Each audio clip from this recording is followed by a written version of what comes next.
हाय आरिफ, कैसे हो? ए, ठीक। सॉरी यार, मैं तुम्हें इंतजार करना पड़ा। नहीं नहीं, कोई मसला नहीं है।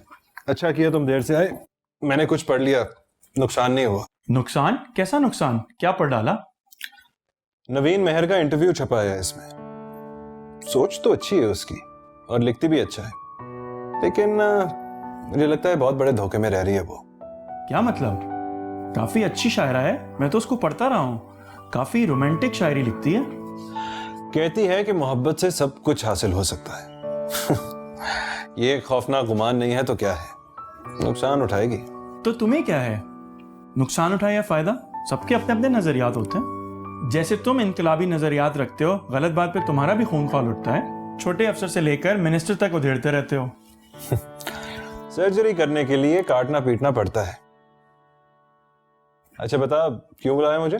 भाई मसला यह है कि पापा का उठना बैठना बड़े लोगों में है, तुम्हें तो ये मालूम है। पापा तुम्हें पसंद करते हैं, उन्होंने तुम्हें मैसेज दिया है। ये थोड़ा हाथ पैर बचा के काम करो तुम।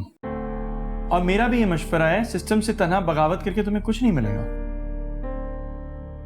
और ये जो तुम्हारी शायरा है, ये तो कहती है कि मोहब्बत से सब कुछ हासिल होता है। शायद उसे ये पता नहीं है कि आजकल तो मोहब्बत भी मोहब्बत से हासिल नहीं होती।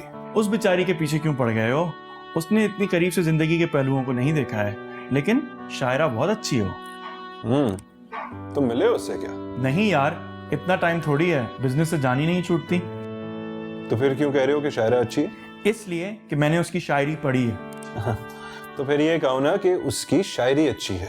शायरी से दिलचस्पी जरूर है, मगर शायरा से नहीं। वो तुम्हें ही सूट करती है। अरे मेरी जिंदगी तो एक सिपाही की जैसी है, कोई शायरा मेरी जिंदगी में आकर क्या करेगी? बात सही है तुम्हारी। और ये जो तुम कलम को तलवार बनाकर गर्दनें उड़ाते फिरते हो ना, वो बेचारी ये सब कहाँ बर्दाश्त करेगी। वो तो मोहब्बत की अलमबरदार है। बेचारी तो है।